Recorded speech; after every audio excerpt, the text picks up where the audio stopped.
Estamos gravando esse vídeo porque no último dia 11 tivemos um problema de transmissão em nosso culto quando pregamos a respeito de 1 Coríntios 2, versículos 1 a 5. E como no próximo domingo vamos seguir com o versículo 6, não gostaríamos que vocês perdessem a introdução do capítulo 2, e esse é o motivo pelo qual vamos lidar com esse texto agora. Então, nesse momento, eu queria que você fechasse os seus olhos, nós vamos orar e pedir que Deus abençoe esse momento e a pregação da sua palavra. Pai, muito obrigado por esse momento. Abençoa os meus irmãos, abençoa a mim e abençoa a tua palavra que vai ser pregada agora. Abre os nossos ouvidos e corações e que a luz do teu Espírito nos ilumine e que em todas as coisas o teu nome seja glorificado. Por Jesus teu Filho nós oramos. Amém. Queria convidar você então à leitura dessa bela carta de Paulo aos Coríntios, a primeira, no capítulo 2, versículos 1 a 5. Irmãos, quando estive com vocês, anunciando-lhes o mistério de Deus, não o fiz com ostentação de linguagem ou de sabedoria, porque decidi nada saber entre vocês a não ser Jesus Cristo e este crucificado. E foi em fraqueza, temor e grande tremor que eu estive entre vocês. A minha palavra e a minha pregação não consistiram em linguagem persuasiva de sabedoria, mas em demonstração do Espírito e de poder, para que a fé que vocês têm não se apoiasse em sabedoria humana, mas no poder de Deus. Nesse trecho que a gente leu, Paulo vai concluir um argumento que ele começou no capítulo 1, qual seja, que a mensagem da cruz, que é o próprio Cristo crucificado, uma contradição, né? O Messias numa cruz, e que os próprios crentes coríntios, cidadãos comuns, nada excepcionais em termos de conhecimento, tudo isso mostrava o quê? Uma ideia. A sabedoria dos coríntios estava equivocada. Ela não podia levá-los a Deus. Paulo, pregador do evangelho agora entre os coríntios, apesar da sua fraqueza, e ele destaca isso no versículo 3, especialmente porque não atendia a expectativa que os coríntios tinham de eloquência, Paulo reconhecia que era muito conhecedor da doutrina, mas no falar ele era escasso, né? Ou seja, esse Paulo mostra que, na verdade, Deus é que merece toda a glória, que o poder pertence a Deus. E também que Deus estava invertendo os valores vigentes no mundo de então. Aquilo que se considerava importante e nobre, Deus está, de alguma maneira, revertendo essa compreensão. Ou seja, o meio, a cruz, as pessoas, os coríntios e o pregador, Paulo, o instrumento, tudo isso mostra que o poder pertence a Deus. Nesse sentido, Paulo então quer alertar os coríntios crentes, se é que eles estão fascinados, para o fascínio que estão tendo pela suposta sabedoria humana, como se ela pudesse levá-los a Deus, como se eles fossem uma espécie de elite e estivessem mais próximos do céu. Porque Paulo vai dizer que essa sabedoria, na verdade, leva à autossuficiência e à busca de louvor próprio. Nesse versículo 1, Paulo precisou lembrar os coríntios sobre a pregação que ele fez entre eles e precisou lembrá-los tanto da forma da pregação como do conteúdo. Ele usa aqui, por exemplo, sobre a forma, a expressão ostentação de linguagem, e sobre o conteúdo ele fala do mistério de Deus, que foi a Corinto anunciar o mistério de Deus. Esse texto do versículo 1, na verdade, se liga ao versículo 31 do capítulo 1, destacando que, no caso da pregação de Paulo agora, a glória também pertence a Deus. Isso é relatado muito fortemente no final do capítulo 1, mas agora Paulo fala da glória de Deus também na pregação que ele faz, que Deus merece toda a glória. Quer dizer o quê? Paulo precisou abrir mão também da sua autossuficiência para que o poder de Deus pudesse se manifestar e a fé dos coríntios, inclusive, se baseasse em Deus e não em Paulo ou em sua capacidade de persuasão. Paulo pode aqui até ter desejado destacar que aqueles que buscam sabedoria em Corinto talvez até estivessem pensando estar envolvidos em um assunto muito nobre. Talvez essa era a ideia que prevalecia entre alguns coríntios. Mas na realidade essa busca por sabedoria fazia com que os coríntios se envolvessem em formas de competição por uma melhor retórica, eloquência ou oratória, e tudo em busca de louvor pessoal. Isso causava divisões na igreja, como vimos no capítulo 1. Alguns de Apolo, outros seguindo Paulo, outros Cefas, e até alguns se diziam de Cristo. Ora, o que Paulo fez em Corinto foi anunciar o testemunho de Deus, o Evangelho de Deus. No versículo 2, Paulo vai justificar o que disse no versículo 1. Ele não tentou se destacar quando pregou entre os coríntios pela eloquência ou pelo uso de um raciocínio filosófico, porque já tinha tomado uma decisão de nada saber quando pregou entre os coríntios, a não ser a Jesus Cristo e esse crucificado. Nada saber aqui não indica que Paulo abandonou qualquer outro tipo de conhecimento, como é muito comum hoje os dualismos na igreja, não só brasileira, mas no mundo todo. Sabedoria e poder, teoria e prática, né? Igrejas mais carismáticas versus igrejas mais históricas. Não, Paulo aqui não abre mão do conhecimento, mas ele põe sua atenção e entusiasmo no conteúdo do Evangelho. Decidir não é aqui para Paulo uma mudança de estratégia, como alguns críticos alegaram já, que Paulo, não sendo bem sucedido em Atenas pelo discurso persuasivo, já que vários não creram, agora ele muda e resolve pregar só o Evangelho. Não, a pregação de Paulo, centrada no Evangelho e no Cristo crucificado, era rotineira, como vemos no próprio capítulo 18 de Atos. O próprio acréscimo crucificado não muda o que Paulo vinha pregando. Paulo não pregava só sobre a ressurreição de Cristo. Aliás, a crucificação tem enorme importância. E não é vergonha para nós cristãos, porque, de novo, o Messias numa cruz é uma contradição que mostra o jeito de Deus de salvar o ser humano e não o jeito do ser humano imaginando um autossalvamento. O decidir, então, de Paulo aqui, isso sim, mostra um contraste. Um contraste com os filósofos sofistas e os oradores itinerantes. E com esses, sim, Paulo está se comparando. Paulo, nesse caso, já tinha tomado decisão semelhante entre os tessalonicenses, quando ele se distancia, por exemplo, de bajuladores ou aduladores itinerantes que queriam constranger Paulo a se deixar sensibilizar por pressões ou por elogios. Vejam lá em 1 Tessalonicenses capítulo 2, se você puder abrir comigo e me acompanhar, temos um relato de Paulo sobre isso. Irmãos, vocês sabem muito bem que a nossa chegada no meio de vocês não foi em vão.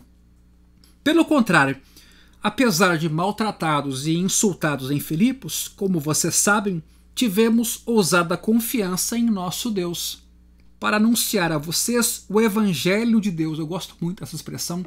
O Evangelho não é criação nossa, não é filosofia nossa, é Deus agindo, né? Na pregação Deus age, Ele é dono do Evangelho.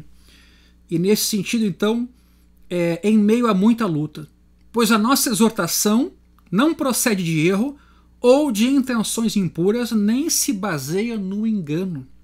Pelo contrário, visto que fomos aprovados por Deus, a ponto de Ele nos confiar o Evangelho, assim falamos, não para agradar as pessoas. Quem é que faz isso hoje, né? E sim para agradar a Deus, que prova o nosso coração. Paulo está muito preocupado com a intencionalidade, com a honestidade, com a sinceridade, com um Deus que vê tudo, que tudo enxerga. Versículo 5. A verdade, como vocês sabem, é que nunca usamos de linguagem de bajulação nem de pretextos gananciosos. Deus é testemunha disso. Também jamais andamos buscando elogios das pessoas, nem de vocês, nem de outros. Eu paro por aqui. Então vejam, Paulo é muito sério, muito honesto, muito transparente. Não quer usar da retórica, da oratória ou de uma filosofia humana que persuada e perdendo ele aí a centralidade e o poder do evangelho. Não, ele não abre mão de que o Cristo e o Cristo crucificado seja anunciado entre os coríntios. No versículo 3 de 1 Coríntios 2, a gente vê uma probabilidade. Paulo aqui demonstrando a sua fraqueza através de alguma condição física observável. É o que dizem os comentaristas. Algum tipo de sofrimento de Paulo ou alguma outra dificuldade que fosse visível. Não se sabe ao certo que fraqueza era essa. Por que eu estou dizendo isso? Porque para Paulo, uma correspondência entre as suas fraquezas e o evangelho era uma coisa completamente coerente. Ele escreveu mesmo aos Colossenses, capítulo 1, versículo 24: agora me alegro nos meus sofrimentos por vocês e preencho o que resta das aflições de Cristo. Tem gente que acha assim, Cristo já sofreu tudo que eu tinha que sofrer, para que eu não sofra mais. Pois veja bem, ele aqui se alegra nos sofrimentos a favor dos colossenses e preenche ainda o que resta das aflições de Cristo como discípulo do Messias e na sua própria carne e a favor do corpo, que é a igreja. Ou seja, meus irmãos, na pregação do apóstolo Paulo sempre esteve presente, aspas, a fraqueza de Deus. Capítulo 1, versículo 25, a gente vê Paulo usar essa expressão, a fraqueza de Deus, o jeito que Deus escolheu para salvar os pecadores. E mais ainda, a história de um Messias crucificado. Quem é que ia imaginar Deus sendo crucificado? As fraquezas de Paulo serviam de uma demonstração visível adicional à sua mensagem. Ou seja, as lutas que Paulo vivia basicamente davam ainda força ao evangelho que ele pregava. Havia uma coerência, né, nesse sentido. Mas mais ainda, isso tudo demonstrava que a pregação de Paulo, então, não era de origem humana, mas de origem divina. A segunda carta de Paulo aos Coríntios, lá no capítulo 4, versículo 7, tem uma expressão que Paulo usa que nos ajuda a entender isso também. Temos, porém, este tesouro em vasos de barro, para que se veja que a excelência do poder provém de Deus, não de nós. Em tudo somos atribulados, porém não angustiados. Ficamos perplexos, porém não desanimados. Aí no versículo 10, levamos sempre no corpo o morrer de Jesus, para que também a vida dele se manifeste em nosso corpo. Ou seja, para Paulo, o evangelho e a fraqueza humana têm tudo a ver. No capítulo 13 dessa mesma carta, a segunda carta aos Coríntios, lá no versículo 4, Paulo escreve, né, sobre Cristo: ele não é fraco quando trata com vocês, é poderoso, agora com respeito a Paulo, né, porque de fato foi crucificado em fraqueza, mas vive pelo poder de Deus, porque nós também somos fracos nele, mas viveremos com ele pelo poder de Deus para o bem de vocês. Então, para Paulo isso é muito tranquilo. Aliás, meus irmãos, Paulo se gloria com frequência nas suas fraquezas no Novo Testamento. E eu vou citar aqui só para registro, talvez você queira pesquisar isso depois. Ele fala da sua fraqueza em 1 Coríntios 4, dos versículos 9 a 13. Ele fala da sua fraqueza em Gálatas 4, dos versículos 13 a 14. Em 2 Coríntios 4, 7 a 12. Em 2 Coríntios 6, 4 a 10. Em 2 Coríntios 11, 30, em 2 Coríntios 12, 7 a 10, em Romanos 8, 17 a 27, em Filipenses 1, 29 e 30 e em Colossenses 1, 24 a 27. Tudo isso mostrando que o evangelho, na vida de Paulo, andava junto com a sua fraqueza.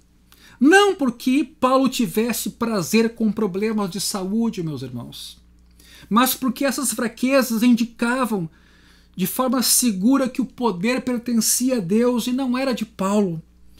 Ao que parece, isso se tornou inclusive um ponto de discórdia no futuro entre Paulo e a igreja de Corinto, conforme até revelam algumas defesas que ele faz na segunda carta, capítulo 4, versículo 7, e no capítulo 11, versículo 17. Mas é possível também que alguns informantes de Paulo já tenham dado a ele aqui alguma ideia desse problema. Daí a razão de ele estar abordando o capítulo 2 agora, versículos 1 a 5, e também o desabafo que ele faz no capítulo 4, especialmente no versículo 8, quando ele escreve: vocês já estão fartos, já são ricos. É irônico, né? Chegaram a reinar sem nós, sim, quem dera que vocês fossem reis, para que também nós viéssemos a reinar com vocês. Então havia um questionamento bastante duro quanto a Paulo, e Paulo acaba sendo irônico, porque ao fazer defesa do seu ministério, percebe que há uma dificuldade de fato em relação aos coríntios. O que quer dizer a expressão com temor e grande tremor? Ela parece indicar o quadro geral que Lucas, inclusive, apresenta em Atos quando se registra a situação da cidade de Corinto. No capítulo 18 de Atos, versículos 9 a 11, por motivos que nos são desconhecidos, Paulo parece sentir um peso sobre a sua missão em Corinto. Tanto que ele tem uma visão e Deus diz para ele: ninguém vai te fazer mal, eu tenho muito povo nessa cidade. Mas parece que Paulo de fato percebia um desafio nessa cidade. De qualquer maneira, mesmo que ele expresse aqui temor e grande temor, ele também tem satisfação, porque os coríntios crentes agora eram a prova de que a pregação de Paulo ali teve sucesso, por causa do seu conteúdo. E a sua aparência, inclusive, ele não escondia, era diferente da atitude dos sofistas, muito preocupados com a persuasão, com a forma, com a técnica do discurso. Nos versículos 4 e 5, Paulo não se gloria nas suas fraquezas em si próprias, né? Nem simplesmente ele faz isso para se diferenciar dos sofistas. A prática dos sofistas era uma prática que não estava preocupada com o conteúdo. A ideia do sofista não era argumentar em cima de um conteúdo verdadeiro, mas argumentar persuasivamente de modo tal que a verdade se tornava a verdade a partir do êxito daquele que anunciava o conteúdo. Ou seja, a ênfase não era o conteúdo, a ênfase era a capacidade persuasiva, e se fosse uma boa capacidade, aquilo era dado como verdadeiro. Veja que tristeza a participação dos sofistas nesse tempo aqui. Mas Paulo procede assim para lembrar aos coríntios que o verdadeiro poder não está na pessoa ou na apresentação do pregador, como vimos agora no versículo 1. A ênfase está na obra do Espírito Santo, conforme demonstrado pela existência dos próprios coríntios, que não teriam sido salvos se não fosse pelo poder de Deus.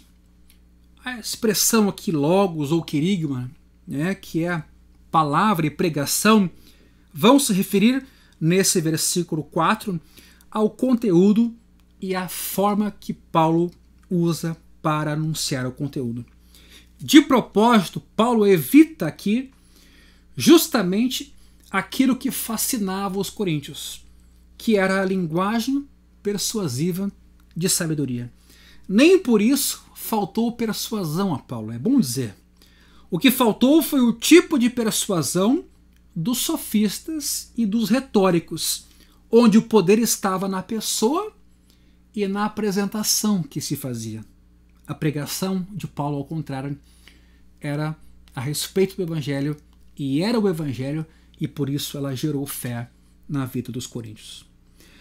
O que acompanhou a pregação de Paulo, diz o texto, foi aqui demonstração do Espírito e de poder, conforme o versículo 4.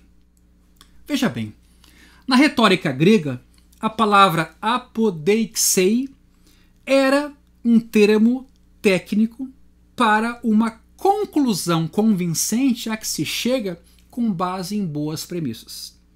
Mas Paulo muda o sentido dessa palavra aqui, defendendo que a prova ou demonstração não está numa retórica convincente, mas na ação concomitante e visível do poder do Espírito.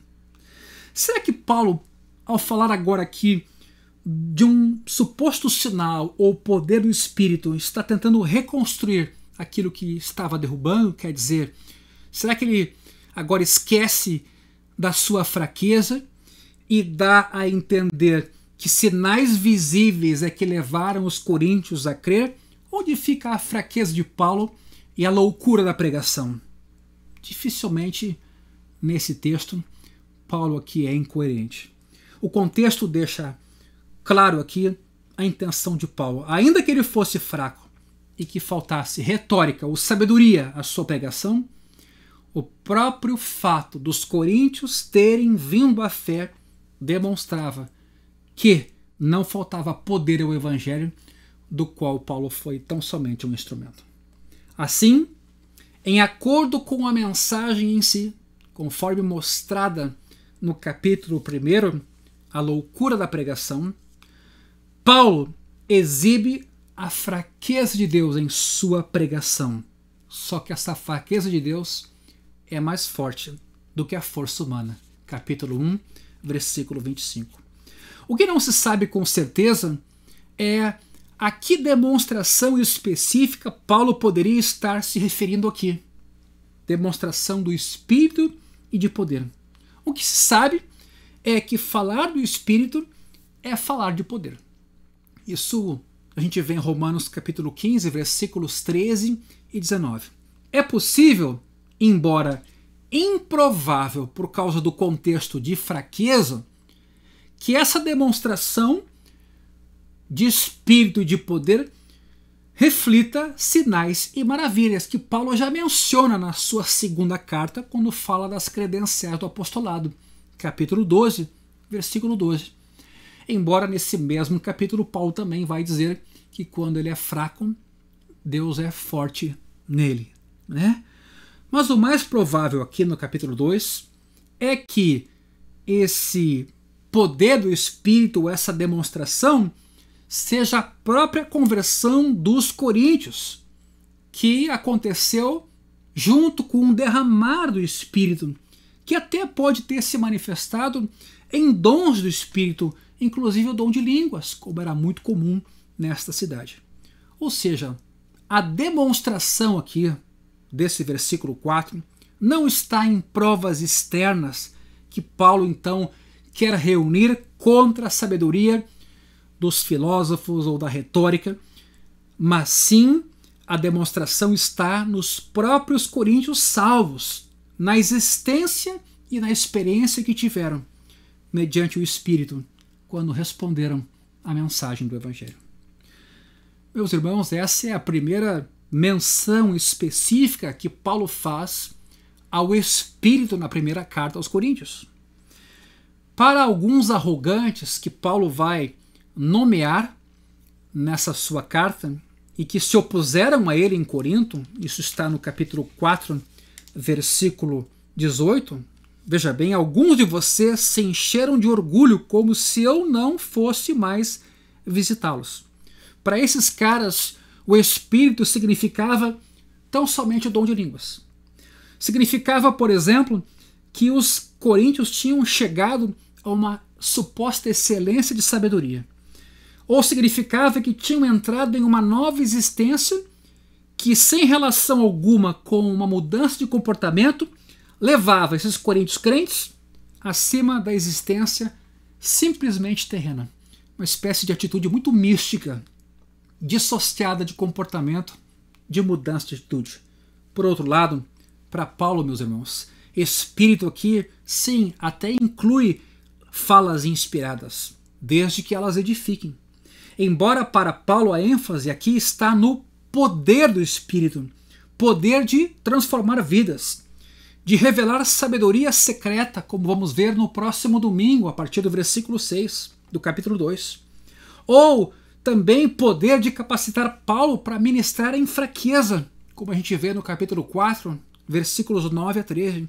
Ou também poder do Espírito quer dizer um poder que opera santidade na comunhão dos crentes, no capítulo 5, versículos 3 a 5.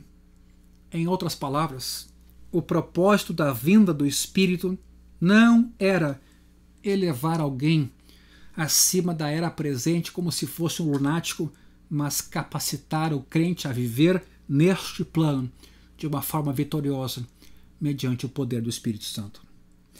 O versículo 5, finalzinho já desse parágrafo, indica o propósito.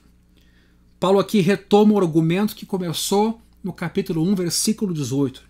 O objetivo, meus irmãos, de toda a atividade divina, tanto na cruz quanto na própria escolha daqueles coríntios crentes, e agora também na pregação de Paulo, um fraco, na sua fraqueza, conectando então a cruz e os coríntios, tudo isso visa demonstrar o poder de Deus, desarmando os sábios e poderosos, para que os que creem confiem tão somente e completamente em Deus.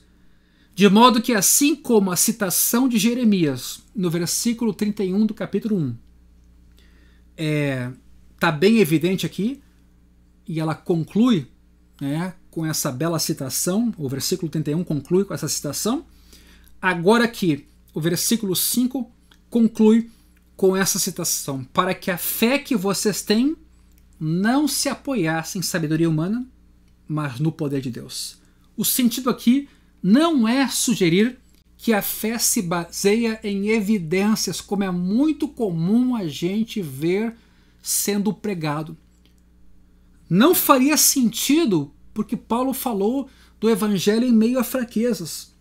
Ao longo de toda essa passagem, o poder de Deus tem a cruz como referência, a fraqueza de Deus, o jeito que Deus escolheu para salvar os que creem. A sabedoria oculta de Deus. Ou seja, a verdadeira alternativa à sabedoria concebida pelo ser humano não são sinais, mas é o próprio Evangelho que, de maneira poderosa, o Espírito aplica à vida daqueles que creem. E essa abordagem, inclusive, quem faz é um teólogo pentecostal muito conhecido chamado Gordon Fee, um exegeta de primeira mão, e que concorda que não faria sentido, num lugar em que Paulo quer demonstrar a sua fraqueza para que o poder pertença a Deus, levar as pessoas a crerem por causa de sinais externos e evidentes, quando na verdade foi pela loucura da pregação. Sobre esse texto de 1 Coríntios 2, versículos 1 a 5, alguns hoje enfatizam, infelizmente, o que Paulo não fez. Ou seja, o pregar com excelência de palavra, com excelência de sabedoria, e o se gloriar em uma apresentação menos elaborada. O que é curioso é que quem faz isso geralmente mostra uma certa pomposidade no jeito de pregar, demonstrando que quer persuadir de forma retórica, contrariando a própria mensagem ou o conteúdo do evangelho. Por um outro lado, outros enfatizam o lado positivo aqui, as provas do poder do Espírito, que na visão deles contrastam com a mera pregação, como se a mera pregação não fosse suficiente. Eu lembro inclusive de ter escutado isso ser dito, um culto em que não tem milagres físicos não é culto. É um absurdo. Por outro lado, a oratória refinada, às vezes ouvida em nossos púlpitos, meus irmãos, onde parece que o sermão em si é o objetivo final daquilo que é dito, é um fim em si mesmo, leva-nos a fazer a pergunta: será que temos ouvido esse texto como deveríamos ouvir?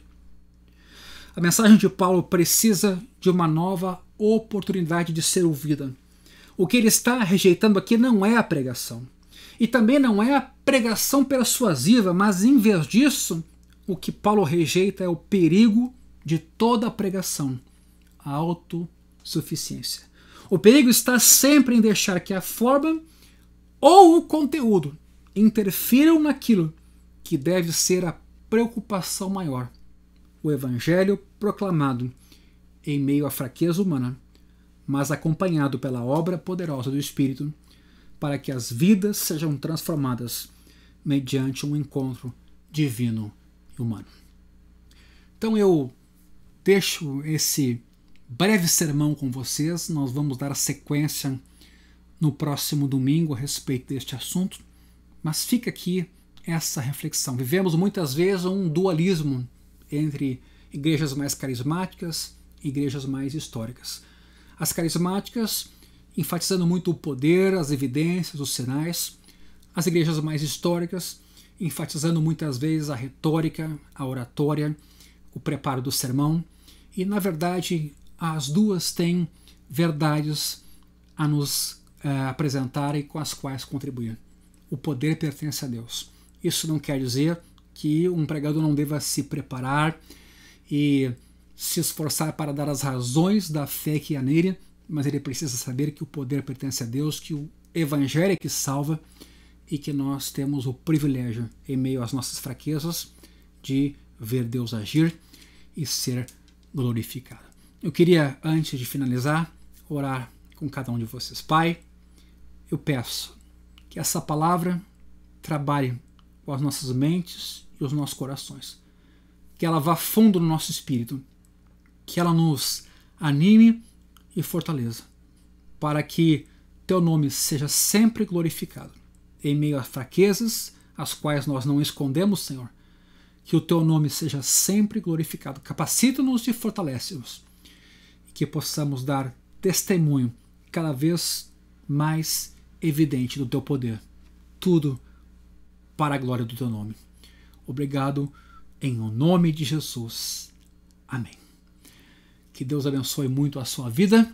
Vamos continuar com esse sermão no nosso próximo culto da igreja, onde então a gente segue com o capítulo 2, versículo 6, sobre essa sabedoria oculta, sabedoria de Deus, que os poderosos não conheceram. Se a tivessem conhecido, não teriam crucificado o nosso Mestre. Que Deus abençoe a cada um. Até a próxima.